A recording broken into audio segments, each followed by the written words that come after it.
This episode is sponsored by McKelvey Insurance Group. If you've ever felt confused or overwhelmed by insurance, McKelvey Insurance Group keeps it simple.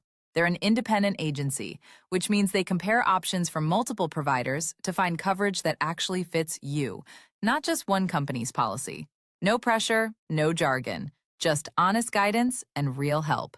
You can get a quick quote or a policy review at McKelveyINS.com or call 618-623-0080. Thanks to McKelvey Insurance Group for supporting the show.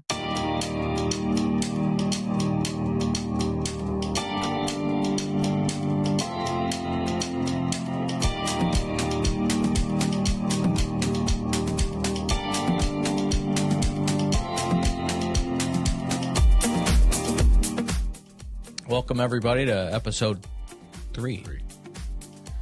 You've needed to hear that. Hosted by Chris Pondoff and the esteemed, brilliant, wise Chaz Frankie. Disagree. You said on the first show that it was insufferable to be referred to as brilliant. Yeah. If you're comfortable with that, you're an interesting person. I know some people that really they do like that. I mean, I understand completely that if anybody were to say that maybe the issue is I'm not able to take a compliment, that's fair. Okay. That's fair. I'm not. It's hard for me. I do like to give them more than receive them. Sure. Yeah. But you're very to give you a compliment, that's a term that we frequently call back to is that you are recklessly generous. You taught me that term. Did I? Yeah. I mean, Yeah. I don't know where you got it from. Probably some other sap, right? That was is equally as giving, but as a result of that, yeah, we that's a guiding principle for us is reckless generosity. Sure. It sounds like kind of and pardon, I'm going to, for this program, class up the Pondoff-isms a little bit. Sure. The brand. It's right. But there is, I mean this more than just to be kind of a self-pleasurer here on the podcast. I really struggle with even receiving generosity. Oh, sure. Sure. Yeah. I love, and I would say almost addicted where it can be reckless, giving,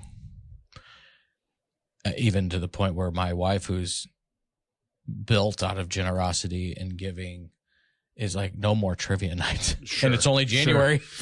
Sure. I agree with that for a different set of reasons. But yeah, I mean, there's a certain aspect of generosity where, of course, it's in all religious faiths to be generous. In Buddhism, it's one of the major tenets to be generous. But there's also stories about, I just read a story the other day. It's like a parable, a Buddhist parable about a group of animals. It's like a shrimp and a clam and a crab, and the crab is the only one that knows how to cook. And the best way to get flavoring in the food is the crab puts one of her legs in. And then one day they all come home and they don't know where she is. But, her body was the last thing that she put in there. And kind of this discussion of like this generosity where eventually if you don't know how to stop it, you're going to give all of yourself. That's going to be it. Wow. That hits. Yeah. And even, I'm misquoting him, but as people might suspect, I'm a bit of a fan of the Dalai Lama and, the big hitter, the Lama. And as we got you positioned right in front of the Jesus shirt. Yeah. Right in front of the Jesus. Jesus is great too. I'm just channeling my Carl Spackler and, Caddyshack, it's a big hitter, the Lama. Yeah. So I got that going for me. He's a 3 or 4 hitter. I love the Dalai Lama, but he talks of kind of a term that might be playfully considered kind of idiot's compassion, that like even he's somebody that says if you if you get poked in the eye, to immediately start thinking about whether or not the other person's finger is sore is probably missing some of the point of compassion and generosity. But of course you get we were just talking about last time we sat down, we were talking about new social workers or new helpers or people new in recovery. You get something and you can't wait to give it. You can't wait. You hear something really good and you can't wait to give it. As a new therapist, I'd read something in a book and I'd dog ear that page and hope I'd get to like share it with someone that day, as if anybody has ever gone to their therapist and wanted their therapist to get a book out and be like, can I read you a paragraph real quick? But you just want to share it immediately. And I think that just speaks to the core generosity of humans. I know that we get played up right now as being very selfish, very self-centered, very, all kinds of division and those things, which are, of course, are very real. But I think like the core, there's something core about generosity. There is something about the concept of giving that brings us to our real nature. And like anything else, you can get hooked on it to a point where you go, oh, I just boiled my whole self. That's an incredible parable, and I will remember it for quite some time. There's something about getting out of or getting into treatment and then getting to, like you said, out of it, and there's almost a mania to it. It's feels so good. You have felt so poorly for God knows how long. It's amazing what 2 weeks of detox can do to somebody. Oh, I can't imagine. And you want to hand it out. On the flip side, as we're kind of opening here, and I want to get to something you want to talk about tonight, but on the flip side, I've seen it a little bit on the grief side too, when somebody's lost somebody so close to them, like a child, and cannot do anything but go, tell this child's story, try to, whether it's throw themselves in a nonprofit or every group they can get into, and from afar, or even as a friend of a person that may be doing that, you kind of grind your teeth and like, this person's going to crash. Sure. So I think this was a good discussion earlier this weekend. And I think what I said is, I was just in full disclosure, I was talking to Pastor Charity who helps us with Underground. She leads from the pastoral side of the church. Basically make sure that I don't say something completely wrong of what the book says, because I'm ill-trained, but you deserve a handler. Exactly. So she's that. And we were kind of debriefing today on a call. And a mom who's lost a child recently has found us, and she's incredibly brave. And we're all there to do what we can. And she's very energetic right now, and can't stop telling the story, and wants to speak as so many times, share the story and provide her the space. And I just said, if or when she were to crash a little bit, she's got a good community around her to help catch her. Sure. Which is great guidance, right? I'm stealing from Mark Nepo is the guy's name, Nepo, who's written a ton of books. But he talks about the thing, looking at your social circle and your supports as, like, classically we would call it a net, but he uses the net analogy. But he gets very specific about the different parts of the net that have to get a little taut to hold the center, that have to give so that you can fall into it. Mm-hmm. And that, there's times where that storytelling piece, where maybe this person is getting out and sharing and wants to get this story out, and maybe really is already getting some feedback and connecting, people saying, gosh, that made me feel at home. Oh, yeah. Really feeling seen. And then, having somebody like you that says, this net also has a center that when you hit will just give and soften. So feel free to hit.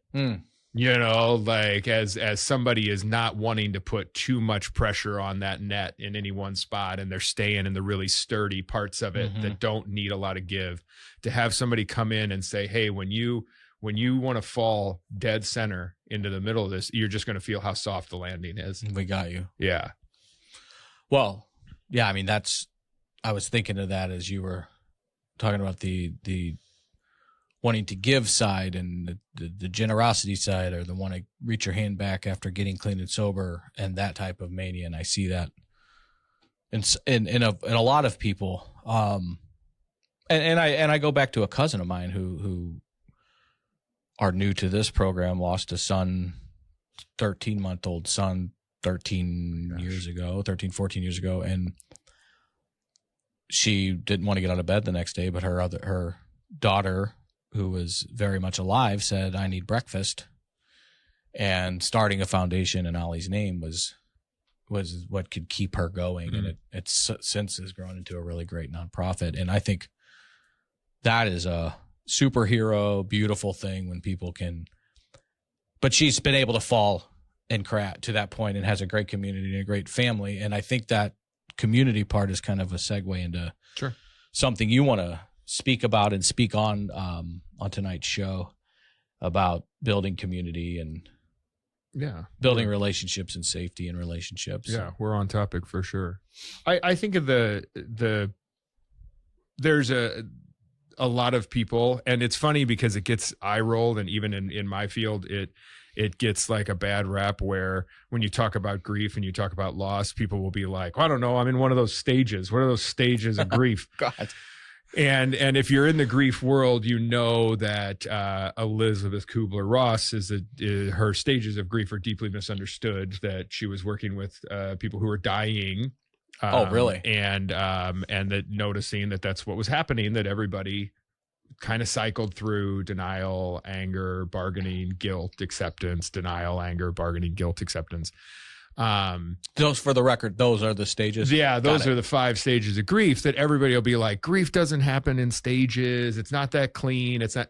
You're correct. It is not. And Elizabeth Kubler-Ross would not have thought that. She was a OG in the dying industry.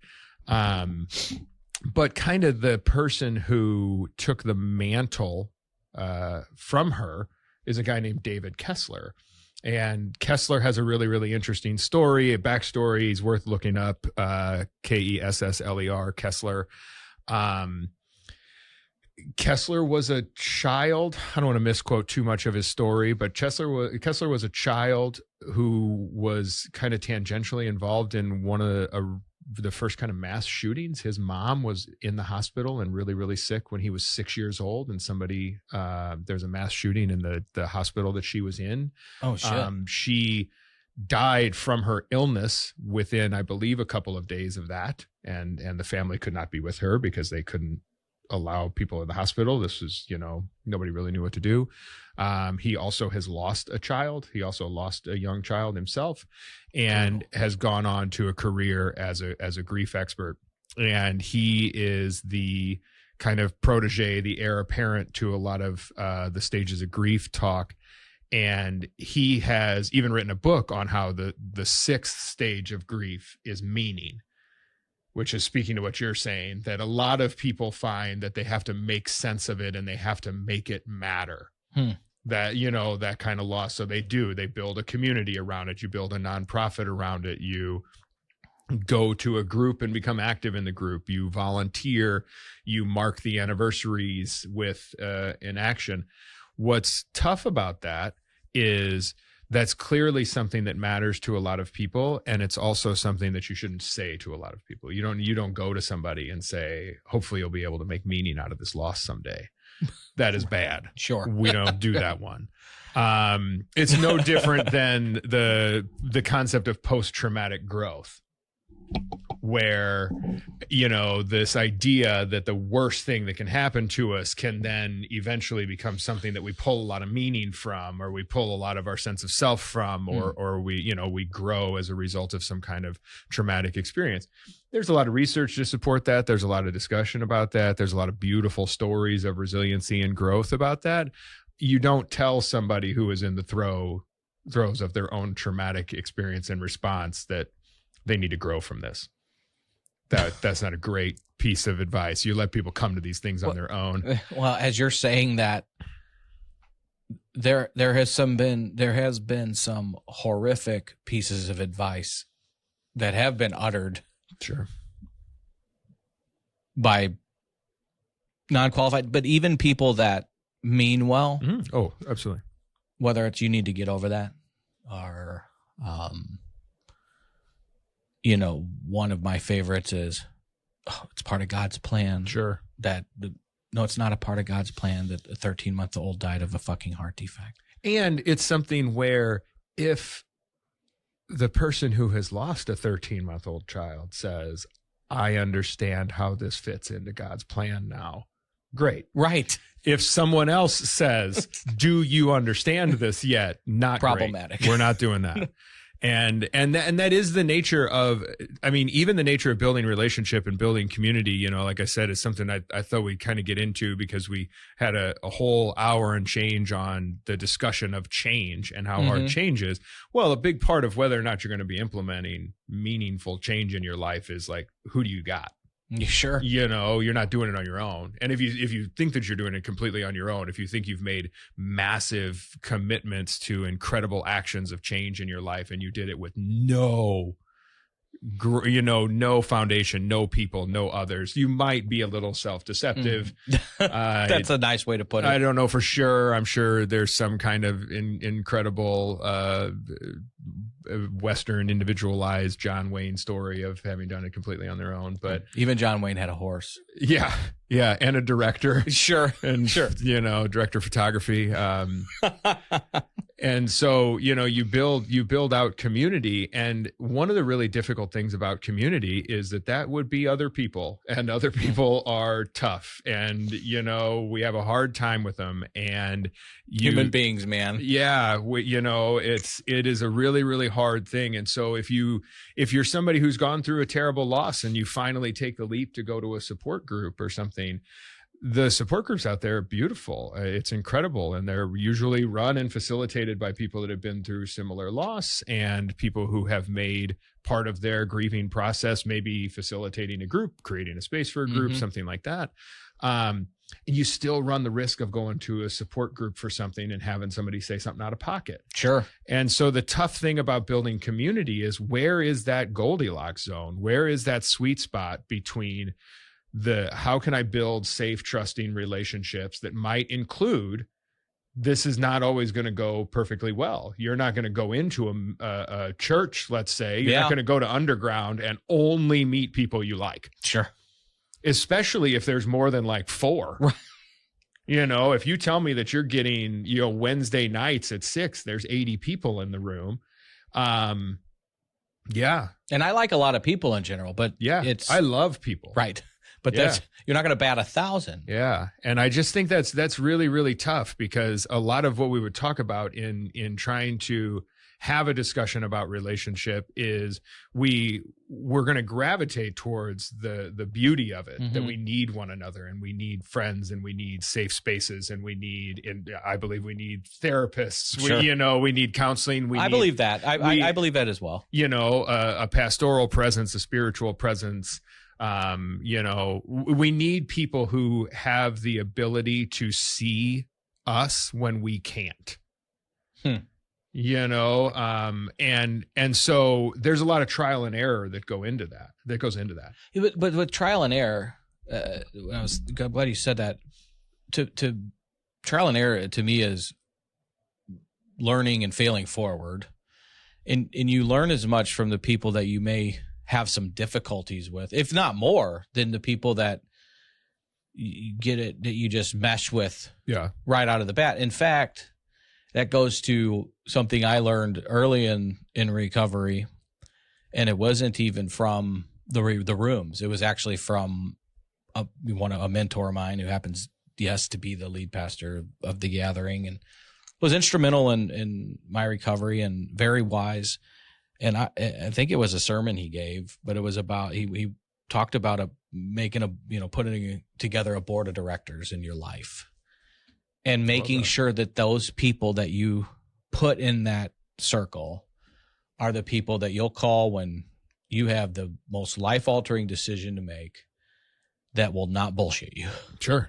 That are not yes men or women, that actually probably are no men or women. Yeah. Yeah. Sometimes I take the term, this one I probably won't spell out, but it is very phonetic. I take the term from a woman named Laura Vandernoot Lipsky. Wow. Who wrote Trauma Stewardship. Is there a hyphen in there? No, I don't think so. Yeah. But she wrote a book called Trauma Stewardship. And I always liked that something that she mentioned is like, you have to have a microculture. And it wasn't so much like you have to have people that are going to agree with you all the time. It's that you have to have people in your life who speak the exact same language. So you don't have to drop in and explain a lot of what you're saying to them, that they speak the shorthand that you speak, that, they will be able to just drop right into the topic with you. And that's going to be a small group. Sure. That is inevitably going to be small enough to fill a boardroom, right? Yeah, right. Like that's just going to be a handful of people who they get it. If I really, if I look at a microculture of people, for me, if I say that, well, I need to be able to talk about like spirituality, right? Well, the kind of spirituality that I practice predominantly is not one of the dominant ones here in the States.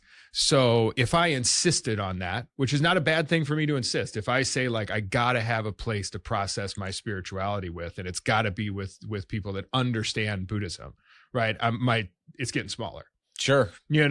And I have a right to say that, right? Good luck in the Bible Belt. Yeah. I can say that. I can pursue that. So when you think about that, board of directors, there's one thing that can be really, really hard to do, which is the vulnerability of going to that board of directors and letting them know that they are on that team. Sure. letting somebody know, like, you're somebody that I go to when the chips are down. And there's a vulnerability there, because a lot of us are scared that the second that we kind of hand that over to somebody, that we have started the meter running on when they, Ides of March and just stab us right in the back. Yeah. And that, like that comes from a wounded place, right? Like we wouldn't be scared of our own impending abandonment when trying to tell someone that they are our inner circle, if it wasn't coming from a really wounded place, or a place that just feels kind of not good enough. If you go to, I assume you're talking about Matt Miofsky. Yeah. Yeah. If you go to him and say, hey man, you are a voice that kind of rattles around in my head, and you're on the short list of people that if I really, really know I've got something that I need to figure out, I'm going to go to, right? It's intensely vulnerable, especially, and I don't mean vulnerable like, guess what? He's going to ruin your life. No. I mean, it could be vulnerable just like him being like, I really appreciate that, but I'm so busy and I don't want to let you, like he might just have a simple boundary, and then you're like, that's the last time I'm doing that. We will not be telling anyone. Boy, I don't know if I could handle that type of rejection. Oh, it's terrible. Our heart rates are up just thinking about it, and you're on that for me just to clear the air. Well, you're on mine. Okay. Yeah, of course. Yeah. I'm saying that, because I know your lovely wife, Holly, is listening, and I want her to know that you're on that. Yeah. Because she'll follow up. Right. She'll follow up. One of the things you get said, yourself an advocate like my wife Holly, by the way, and amen. You won't want for anything. You said something about, kind of talking about the Buddhists getting people that you don't have to sit there and like catch them up to the movie. Yeah. I felt that when Ashley and I were going through the pits and roller coaster of emotions that was our son's initial foster case. And then a post-adoption, we had a foster and adopt support group that we met with monthly. You've come to meet some, great people that have all, for sure. Like, you could sit in that room with them once a month.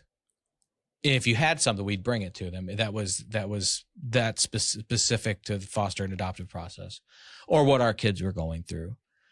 Sometimes we could sit in that room together, have dinner. Some of the moms maybe having a glass or two of wine, well-deserved, and not say a thing about our kids, not say a thing about the process, but you just feel a amazing exhale of knowing that you're in a room of people who get it. Something you said earlier.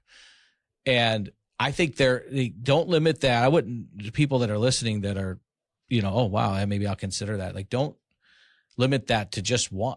I had the foster and support group. I have a board of directors group. I have my recovery people. Because you walk into those spaces, you don't have to catch people up. You may not even have to talk about what your expertise, group of expertise is. And you feel there's just a level of withness, maybe. Yeah. There's a companioning to it. Mm-hmm. This idea of kind of walking with, finding these companions along the way. This kind of these pilgrimages that we go on, and you make a great point that there is so much to be said for.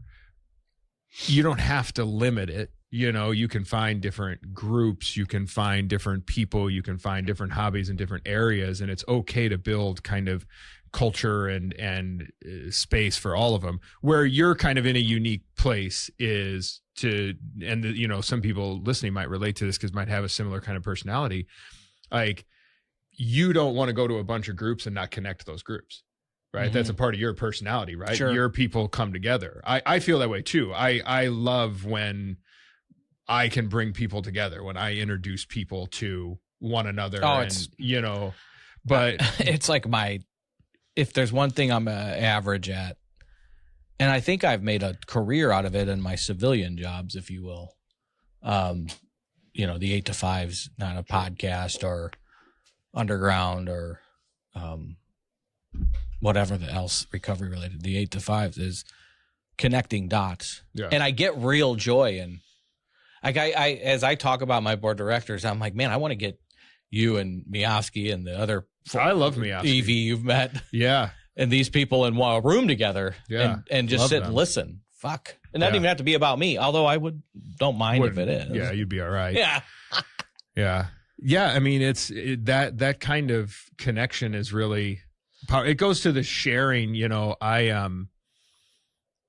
and I talk about this because one of the really kind but simple things that my therapist, shout out to Dr. Jill, mentioned one time is I'm doing what I do, which is probably waxing a little poetic about something that, how I want to show up or how I'm trying to be for people and all these different things. And as soon as I kind of settled a little bit, she was like, well, you got to remember, Chaz, you're somebody who really likes to share. And it was this really simple awareness, which is what she is best at in my mind. Like, that is something that I want in relationship. I want to share. Mm-hmm. I don't want to have information and give this information because I want to be the person who knows it and is like telling people, I don't want to have like an expert mindset. That's not something that interests me, but I really do like sharing. Right. I do really like that if I have something, I would like other people to have it. Sure. And so I like, when I go and give a talk or a training somewhere, I know what I'm really connecting with there is I want to say some stuff. And if you think this is cool, that's so cool. I think this is cool too. Now we're both thinking this is really cool. When I go talk to other therapists, my whole thing is I want therapists and social workers to hear how cool the job they do is. Mm-hmm. And if I can get a relationship out of that, if I meet somebody afterward or talk shop with somebody afterward, I'm like, this is exactly what I'm here for, mm-hmm. right? I just want to share. I just want to be able to give these things and connect all these things together. And that is so moving for me. And took Dr. Jill pointing out the simplicity of like, yeah, you just like to share, you know, if you got two of something, you want to give one of them away. That's just you. Like, I think we're 3 for 3 on Dr. Jill shout outs. Yeah. And pearls of wisdom that she's... Yeah. I haven't said anything about Bob Niemeyer yet today though. Not yet. It's early. Yeah. You shared with me that coconut based Smoothie King option we got the other night. It's great. It's like ice cream. Right. I'm So getting good. one of those on the way home. So good. Like that Smoothie King. Maybe we If they would sponsor. We could be eating it right now. You know what's probably going to happen is more likely that I end up buying a franchise and then Right. sponsor through that. Then we'll do it. Then we'll pay for it. So Sure. we're in real trouble. Gosh, that's not a bad idea. Yeah. Call McKelvey Insurance if you have any insurance needs, or LightSource if you have any therapy needs. Yeah. 2 sponsors. The community, and this will be repeated. You've heard it if you listen to Pondoff's Anonymous, the original anchor show that is testimonial based, really specifically around recovery related items. We've also recently launched PAFO, which is probably the Pondoff's Anonymous, maybe down the middle. This one is informative, caring, kind, and PAFO is we don't quite know yet. It's definitely kind of a screw off show for now, sure. But lighthearted is kind of the theme, because we can talk about heavy stuff in ours here. I mean, some of this stuff, grief talk, is hard. Sure. Obviously trauma, and then on PA you'll hear some stories that are really, that don't all end like the movies. We had my friend Becky Evans talk about her losing her son. I mean, there's no happy ending to the movie. No matter how many nonprofits she starts in his name, it's not a happy ending movie. So PAFO is a little bit kind of a hopefully lighthearted and screw around. But I bring that up because you might hear this often, and I subscribe to this, that the opposite of addiction is connection, and I think the medicine, like insulin to diabetes, the medicine for addiction, and this can work in, I believe it, in grief, and the opposite, the medicine, is community. Yeah. I think of, and I'm really going to apologize ahead of time. Who was the newest guest? Sam just dropped. Yeah, I guess today. Sam Larson, is that her name? Lander. I'm sorry. I want to make sure. No. But listening to her, she had said something about how when she was kind of crying out, like, I need some real help here. I need something. Mm-hmm. And that her experience was a lot of people being like, well, we've known you to need nothing, right? Like, you're, strong, and you've been through a lot, and you've already kind of been baptized by fire. And so whatever you need to figure out, you should be able to figure out. I think that speaks to a lot of people's experience. I think a lot of people, even who maybe have had a lot of addiction stuff, a lot of mental health stuff, have maybe been in and out of treatment, mm-hmm. or in and out of jail or prison.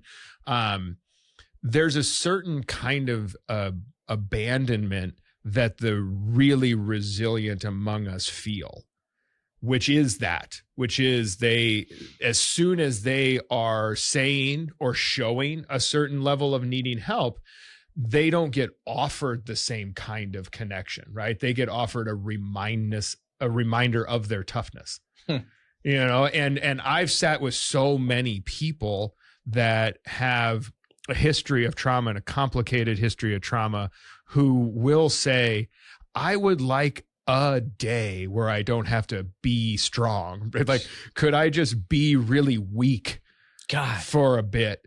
And I said, I heard her say that, and I don't want to misquote her, but my takeaway in some of that was that she's somebody that already had a reputation for being a little tough as nails, mm-hmm. already had a reputation that when things went wrong, she had handled things going wrong. She'd been locked up and she'd been in trouble. And when she's saying, there's no way I can do this, what she really needed was somebody or a community to say, you're absolutely right. You cannot. Instead she got, yes, you can. You've been through all this. And it's like, we need you doing that when you mentioned, somebody dealing with grief and just saying like, hey, whenever you're ready, to fall apart, Mhm. right? Like whenever you're kind of ready for this to collapse, no problem. And it's okay. Yeah, it's absolutely okay. Yeah, I when you were saying that, I started thinking about my old man, who I think struggled. I know he struggled internally, but to struggle externally was not a reality. He had to be, his name's Tom, and Pondoff, his last was TP. He had to be that. Like, it could never, and it ended up, I think, costing him his life, because he to your, whether it was a client or whoever said that to you, can I just take the mask off for a fucking day? And there's people that go their whole life without you feeling that. You're the tough, you got this. And no, I don't. Like Sam, I think, was referencing, she had, through brimstone and fire and imprisonment, beat a real bad meth and ketamine addiction. Oh my God. And then 10 years clean and sober, relapsed on alcohol, on like postpartum wine. And her circle was like, well, you don't have a problem with alcohol. You beat that. Yeah. No, actually she did, big time. And so I think that's kind of what that episode dropped today. It was really, she's fiery. Sam is definitely a fiery gal, and doing some pretty cool stuff now in the space. Just recently had it was a sober rave, but it was like a workout with rave music, and she had it on Saturday. It was a big deal she put on. And I mean, from the stories, and there was 100+ people in this workout type garage. That's awesome. And it was pretty neat. I got tired just watching them work out,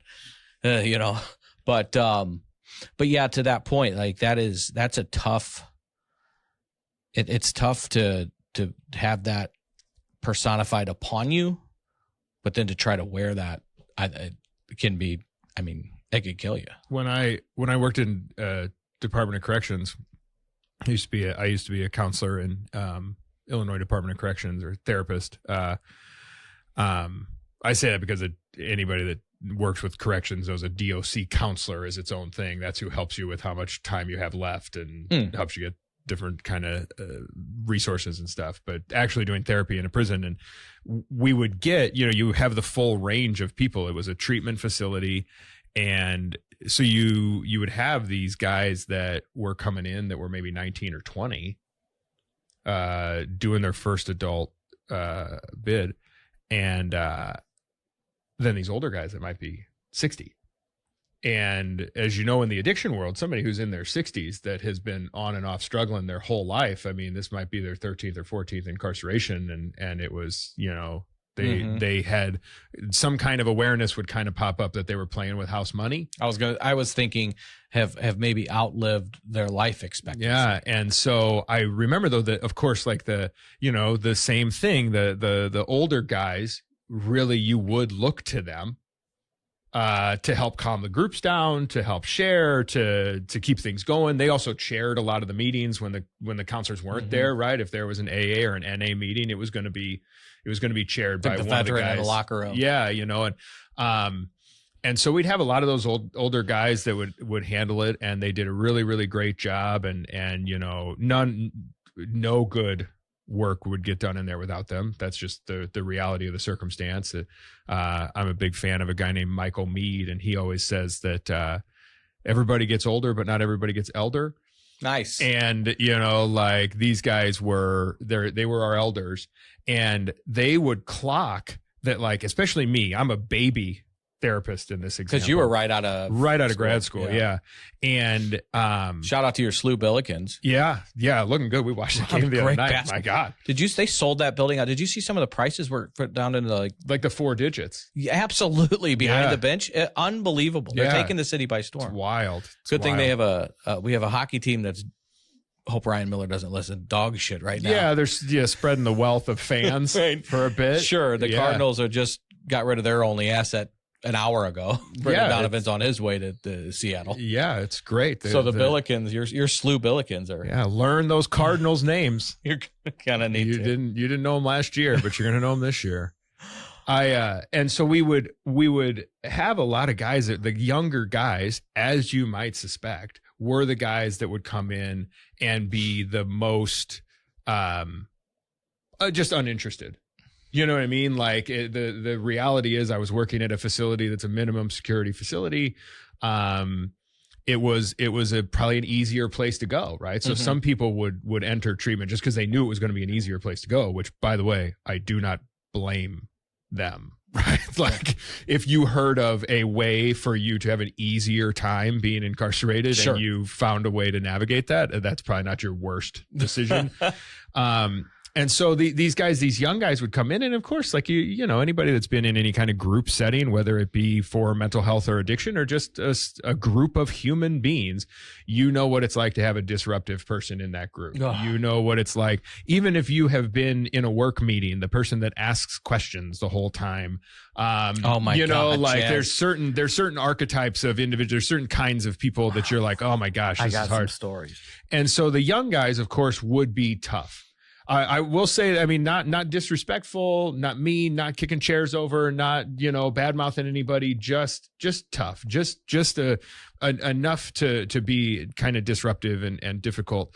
And a couple of times, some of the older guys would clock me being a little frustrated, not necessarily knowing how to handle it. You know, and I'm not visibly flustered, but these guys are just very astute, you know, like I'm not like yelling or standing up or puffing my chest up. I'm just kind of like not handling it perfect. And I remember one of these elders in the room pulled me aside after a group one time and was like, you know, man, you're getting a little tired, old boy over there, Frankie. I can tell. And I'm like, yeah, well, you know, it's fine. I know people are going to be, and he's like, no, man, you got to remember some of these guys in here, man, they're not strong enough to be weak yet. And I thought it was such a cool way to phrase it. Fucking tattoo I want to get. Yeah. Like it was such a cool way to phrase it that like, it takes, you really, really have to be tough as nails to have a moment where, like Sam, you go, no, I don't got this.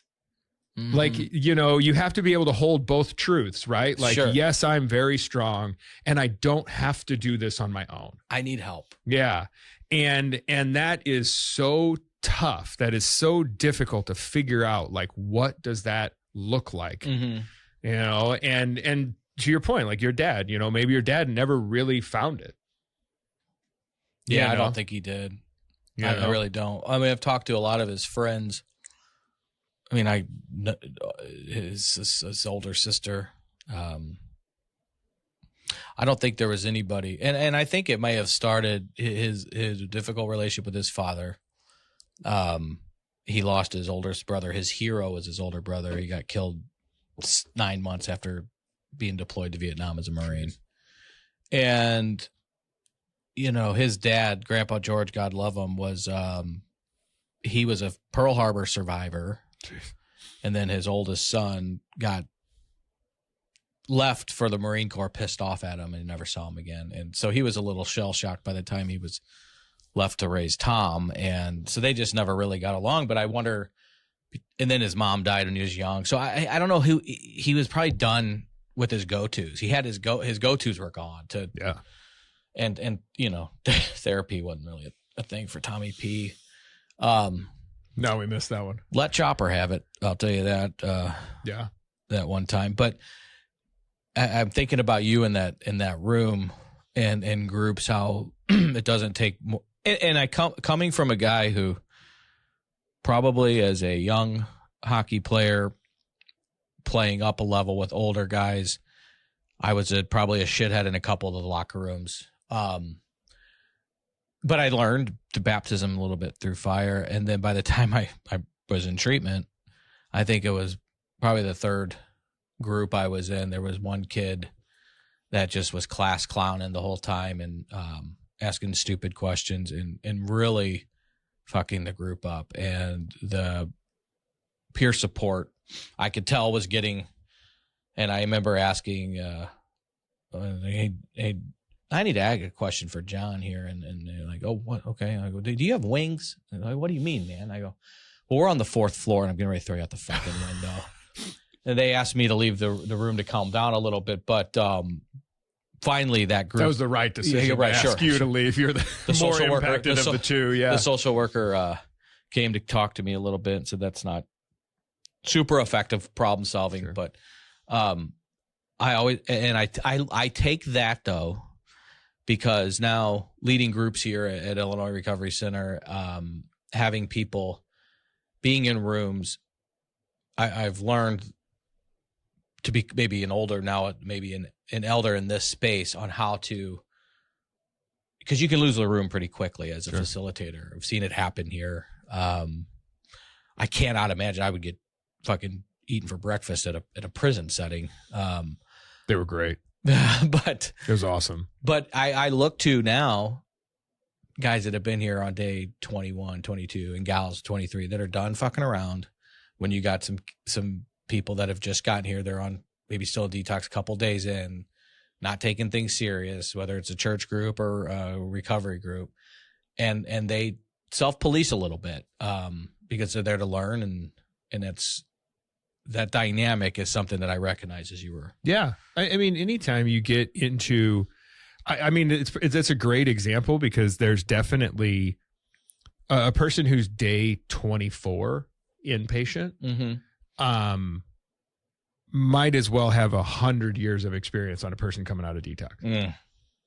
It's just kind of, it's one of those things where when you think about the difference between a 14-year-old and a 17-year-old is light years. Right. Uh-huh. Like, but the difference between like a 35-year-old and a 38-year-old is not, right? Yep. Like, I mean, it's all kind of variable in that development. And yeah, somebody who's been here, knows the ropes for 3 weeks and is doing a little bit of, like you said, kind of the monitoring and supporting and just kind of creating that space where they're not going to let some of that chaos operate. They're already modeling. They're hopefully maybe getting something from that. Sure. That, like a person can build some real confidence in if they're in a group or they're in the rooms and they get a little taste of that, getting to be the elder, getting to be the person that's been here for 3 or 4 weeks to the person that's been here for, out of detox for 3 or 4 days. You hope that somebody gets a feel for it, because one of the things, it's a silly term because of course, like we're going to talk about playful things or we want to make jokes, but you're really just looking for what allows somebody to take something serious. And serious isn't this furrowed brow, just like, how can we treat this like it matters, and when you're working in a treatment setting, when I've worked in a treatment setting, that is kind of what you're looking for, is you're looking for like, well, who's taking this serious? And the difficulty is you don't want to be like, well, he's taking it serious and he's not taking it serious, so he's a problem and he's good.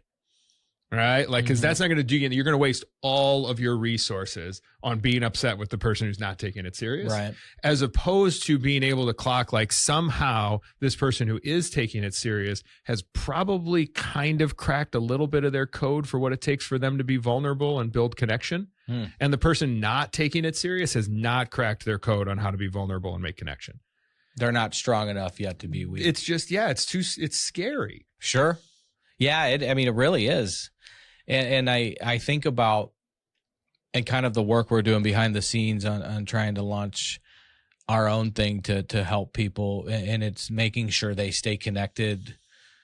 And we'll talk more about this later. It's not fully finalized, but when you leave an inpatient treatment setting, and to your point, when we were brainstorming, it's, I think, done and been tried to be done in the Department of Corrections setting. There's some barriers there that we won't get into today, but the goal of this is to make sure people stay connected and in community when they leave on day 30, just using that figuratively. It's not always day 30. And what do they do for the next 11 months? Because there's a truckloads of data that 12 months of continued care in the addiction recovery space is that 17 versus 14 year in maturity and potential to stay and live a sustainable life in recovery. And that's all we're, at the end of the day, we're coming up with all these data and slogans and stuff. It's to keep people in community, in a system of community, with people that you don't have to, my term, because it's not as eloquent as, catch them up to the movie. They could, the Buddhist group you're looking for to refine your spiritual, when you're going to go, and then, or the adoptive foster support group of people that, if you knows, keep them in that connected community. And all the data says it works, and it works because it's beating what we call is loneliness. And I think the loneliness is what kills us. Yeah. It's the opportunity to share an authentic version of yourself with somebody who can really hold it and witness it, and the opportunity to share an authentic version of yourself in a way where other people resonate with it. So then you don't feel like you're the only one going through that. Those are really, really powerful things, but we don't run out of needing them.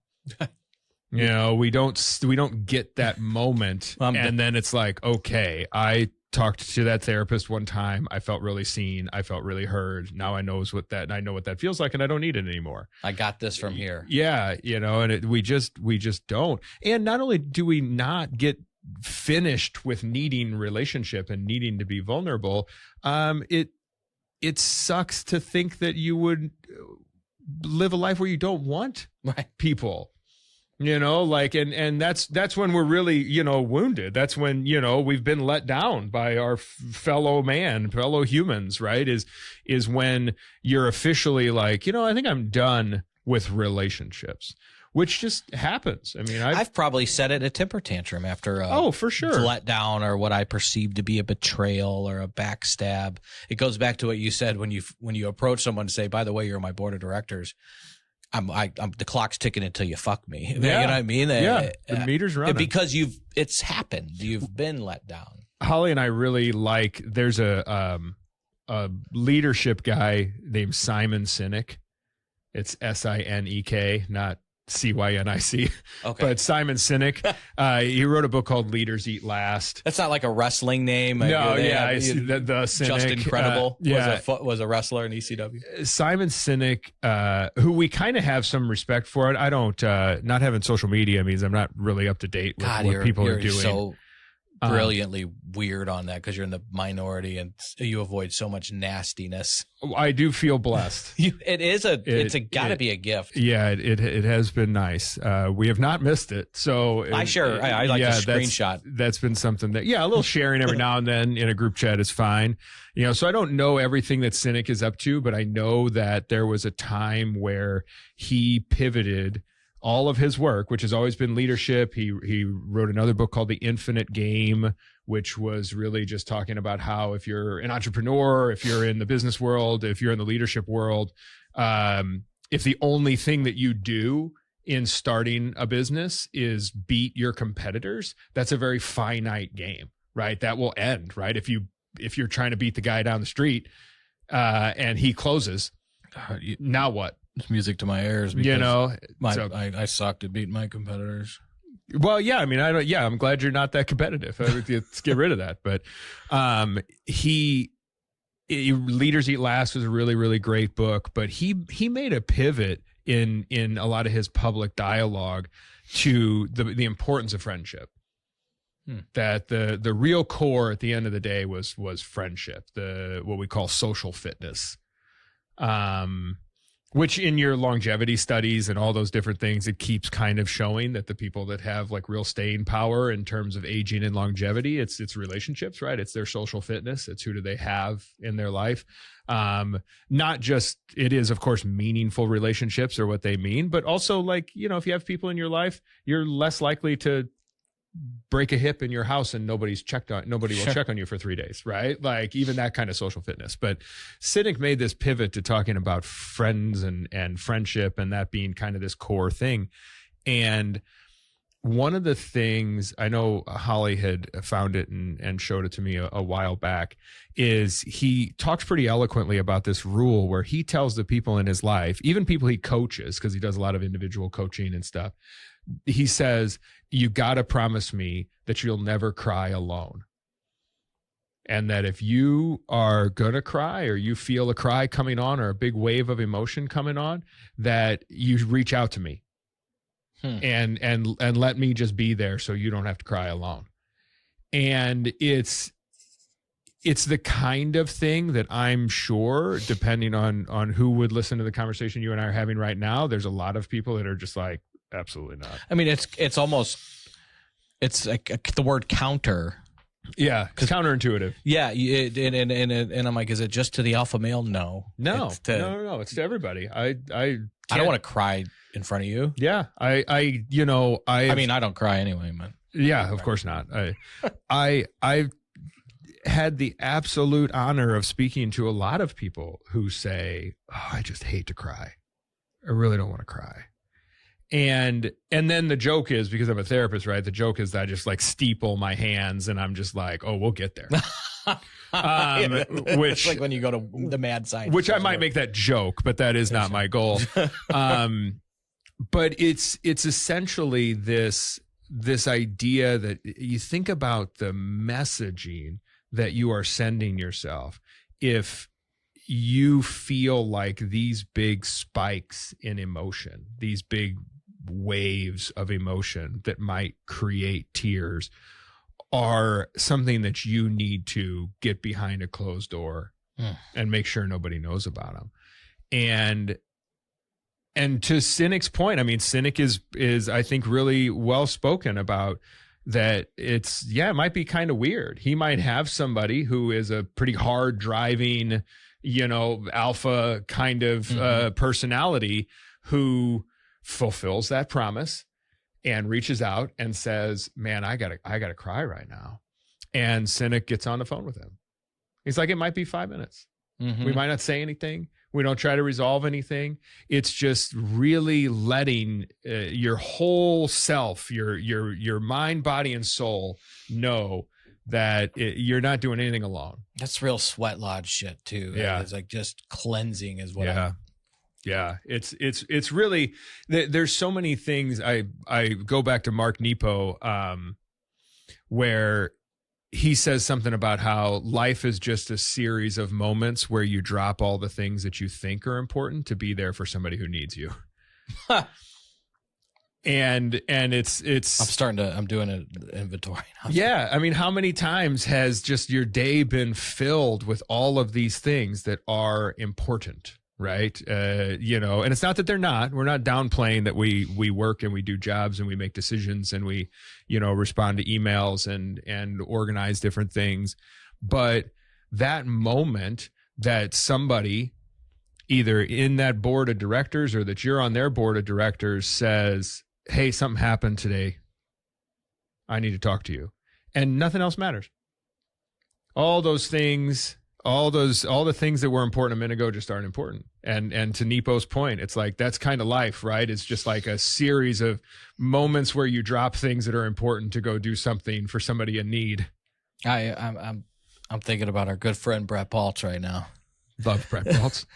The story goes that he gets the call when Tom died. And it was rather, I think, quickly. I was over there just gutted, like, and as you were talking about, I've been on the receiving end of the phone calls that changed my life instantly, and like complete calendar clearers. I don't give a fuck what was on the calendar. I've had an unfortunate couple of those, but I go back as the story goes. God love him. He gets the call. And you know how close he was to anybody in our hockey community. Sure. For those of you that don't know us or listen, we kind of all grew up around the game of ice hockey, for better or for worse. And Tom, my father, was playing since he was a young kid, so got me into it, and we've all and kind of everybody knew him around the rink and the community and the sport. And Brett's one of my closest friends, grew up with him, college roommate. We were on all the teams together, and he told me he gets the call. He's on the golf course. And he said, he told me, do I rush over to TP's house where he was home? Or I'm shooting low. Do I finish this round? And he said, Tom would want me to sink this fucking putt. It's not wrong. So he said he sinks the putt, and he says, Adam, we got one more hole. We got to get over to Pondoff. He's shooting low. I love that. Yeah. I mean, yeah. So it's another Caddyshack reference. The lightning is striking, but the father's shooting great today. If you're on a roll and the ball's you're dropping. on a heater. I love this, man. And there's one thing to kind of before we close that really wraps into this, and you know where I'm going with this. I think you brought it up and when you text today about some things you wanted to talk about, and it goes to a community and a connection where I am living over in Webster Groves. And, you know, when people say it takes a village to raise a child, and in my case, and as far as my son Charlie goes, nothing could be further from the truth.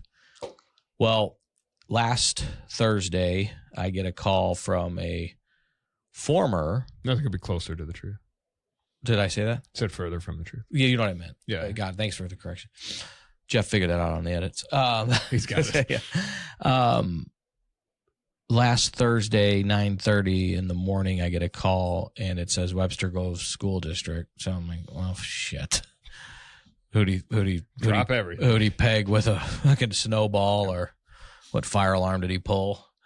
And it's actually a woman named Emily Burst, former vice principal of the school he was at, K through 5, in second grade going into third. And she's like, Mr. Pondoff, this is Emily. And I'm like kind of recollecting who it is as she's going on, and says, I pulled up Charlie's picture, in the school computer system, and was like, oh my God, who's this grown man now? Because he's sprouted up, and she hasn't seen him for a couple of years. I'm like, oh, Emily. And she's like, if you remember, I helped. Charlie had a very tough second grade, that's true, and it was going through it, IEP, all kinds of stuff. Probably will love that I'm sharing the story, but he's still a minor, so I'm the boss. He doesn't listen. Well, we don't have enough subs, he says. Yeah. We need more subs. Yeah, he's a little bit busy with that NBA 2K. Yeah. He said, he had a tough second grade, and there was a teacher in the school that had been adopted. He was an adopted kid, now grown teacher, and well loved and respected at the school and in the community. And he moved grades to meet Charlie in third grade and have Charlie in third grade, and they really bonded.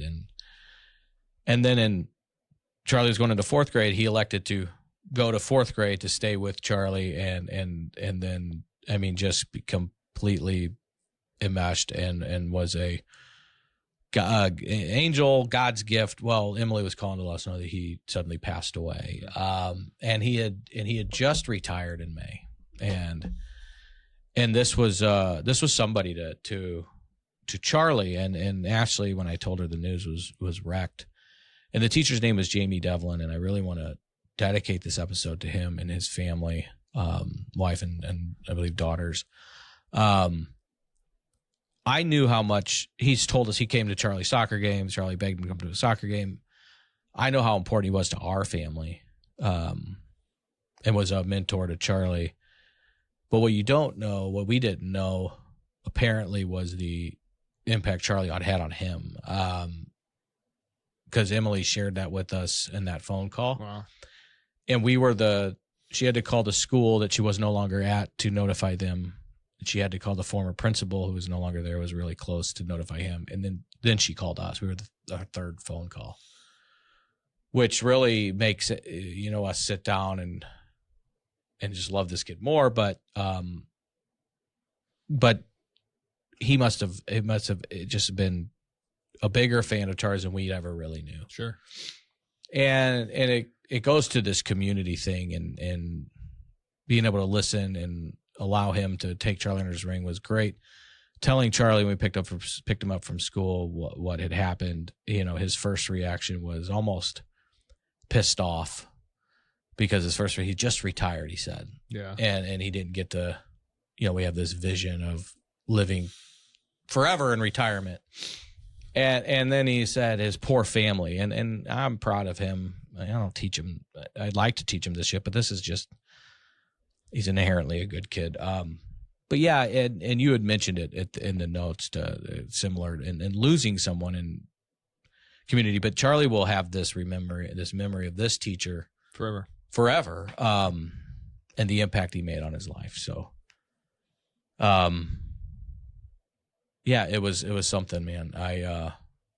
It'd been a tough week. The school board sent out emails to parents and families, and then posted something on social media. And he was, absolutely legit. Awesome. There's not a skeleton to be had in the closet. And we sorely missed, and forever grateful for the impact he's made on my wife and I, our son, and whoever,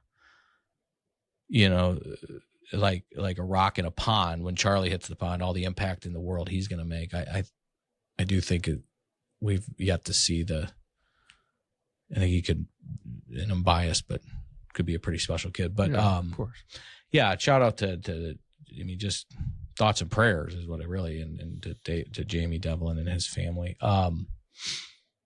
But yeah, with community comes loss, and as hard as that is, there's the old adage, you'd rather have loved and lost than never loved at all. I mean, that is, we joke about it, but grief is part of doing business when you love people, and it's worth.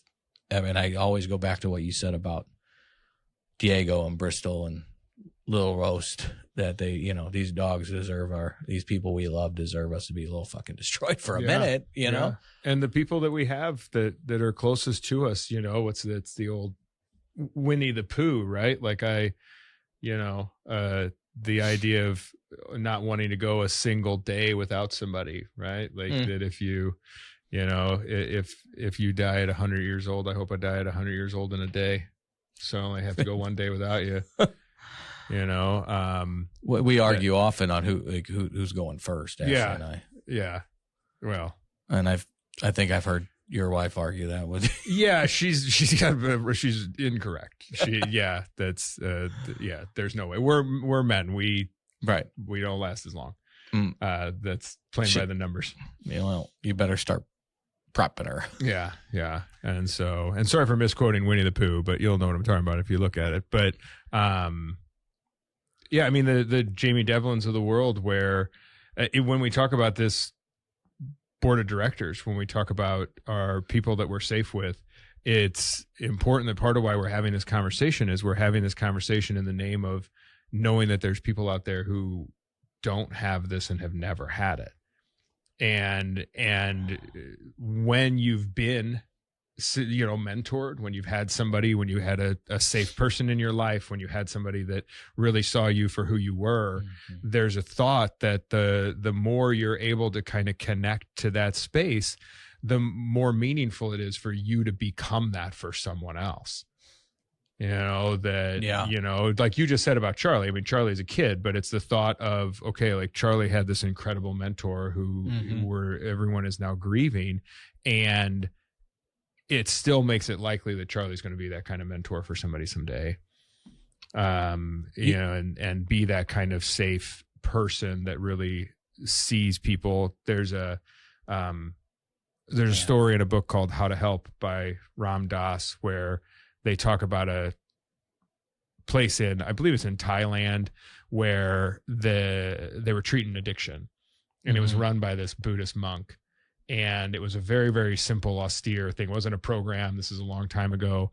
And people were going out there, and the rule was you could stay for, 30 days or so. You had to help, you had to help cook, had to help clean, stuff like that. And you couldn't come back, that it was just like, you can only come here one time. and they were having good results, whatever that meant. This is somewhat of a parable. I'm sure this is not verifiable, but somebody went to check this place out because they were having such good results. I mean, there were just a lot of people that were talking about this kind of legendary forest treatment with this monk. And so somebody went to check on it, and the storyteller says that he met this monk, and it was very moving. He just had a very powerful presence. And when he talked to somebody that was there about like, why is this so helpful? Why is he so helpful? And he just said, the person said, well, basically because his belief in who you are is so much stronger than all the suffering that you're carrying with you, that you can't help but take on his opinion every now and then. And it is that is a mentor. That is a safe person, is just somebody who Jamie Devlin. Yeah. Man. Yeah. Somebody like Jamie Devlin, who has this presence of being able to really believe so deeply in who somebody is that it outpaces their doubt, even just for a minute. And if you've ever had somebody believe so deeply in who you are that that belief runs stronger than your self-doubt, if you've had that for a minute, you've never forgotten it. I'm telling you, that's crazy you said that. We didn't prep this. Like, this guy and Ashley nailed it as profoundly as she can. Which is, what I mean by that is way more profound than I can say it here, is that this guy, and he would hold Charlie accountable, damn it, but he always saw the very best to Charlie's core. And when Charlie didn't live up to that, he held him accountable in ways to reinforce how good he saw in him. And that what Ashley said, damn it, she said he rewrote the narrative of Charlie. And because the sad truth is there's even the most perfect elementary school out there, a kid can get a bad rep at first, second grade. And Charlie was going through it in his personal life more than adults should have to. But so there were some behaviors and he was going through it, and we were working hard together as a team on it. And at school was really tough for him. And this guy saw the absolute best in him and believed in him. And Charlie will forever be grateful. We will forever be grateful. The thought of Charlie passing that on and doing that in his adult life to someone, as you told that parable of that monk, I am now thinking of a woman that did it for me when I was in third grade, going through the hardest time of my life. That shout out to Mrs. Hart, Laura Jacoby, it was her name, and Laura Jacoby, I think Vanderhook, I think is her name. She's still we're close on Facebook. I ended up writing her a letter in high school. Not to be confused with Laura Vandernoot Lipsky. No, not to be confused at all. And I think this one does have a hyphen. So. Got it. Yeah, that's and if you're hearing that, and I need to hear it because I can nag on my kid. I've heard it a couple times over at the house probably, but that they play that tape in their head. So when he's got a mentor telling him how good he is to the core and that he believes in him, and it's over and over, that can change the life trajectory of a kid, a person, man. You can never tell somebody that you believe in them or that you see them enough. You can only tell them too much if you don't mean it. If you mean it, then that's a good spot. The second that it's, that you don't mean it, the second that you're still saying it out of whatever reflex or obligation, right, then it's a little bit different. But, you're never going to tell somebody that you believe in them too much. I think that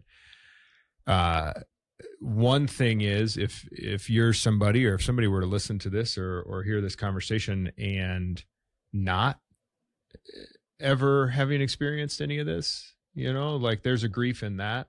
Sure. You could hear this and be like, damn, I've never had anything like that, and that's where my heart goes out. That's where I hope that, somebody would be able to hear this and build up the energy to keep trying to find a space to be vulnerable, to find a person that they can trust. And also, if you're hearing all of this and you have your Jamie Devlin, you remember when you lost the person that believed in you, because I wanted to mention Bob Niemeyer, since we said it earlier, your grief workers and grief walkers and grief talkers out there are going to tell you your relationship with somebody that you've lost is never over. Mm-mm. So talk to them. If you've lost somebody, talk to them. Have a conversation with them. Have a conversation as them. Answer your own statements as the person. Like, have that imaginal dialogue. Say, hey, so-and-so, I really, really miss you. I don't really know what to do with this. And then sit there and be like, well, what would they say? Fuck. I do. I can hear them. Have that conversation, So if you've never had this safe person, it's the hope from the bottom of my heart that you won't give up hope, that you can find people that see you and know you and care about you. And if you've lost that person, keep talking to them. It's the if anything, that's the thing in this conversation. I hope, I hope somebody needed to hear that. And that's a great way to probably land the plane tonight. That's beautiful and profound. I can hear it often. My mother says, if I'm hearing maybe some of the hard shit, there's a heavenly Tom and an earthly Tom. Sure. So fair. That's our way of trying to make sure I'm focusing on the positive. Right. When in the conversations, but Chaz, I think that's profound, man, and the hope in that just because they're gone doesn't mean they're gone. No. And to rehear their voice of love and positivity and affirmation, that's big stuff. Yeah, go out there and say hello again. Well, I appreciate that. Great as always. This is fun. I love doing this, and already looking forward to next week. And to your point, I really hope someone needed to hear that. Yeah, appreciate you, brother. Thanks, everyone.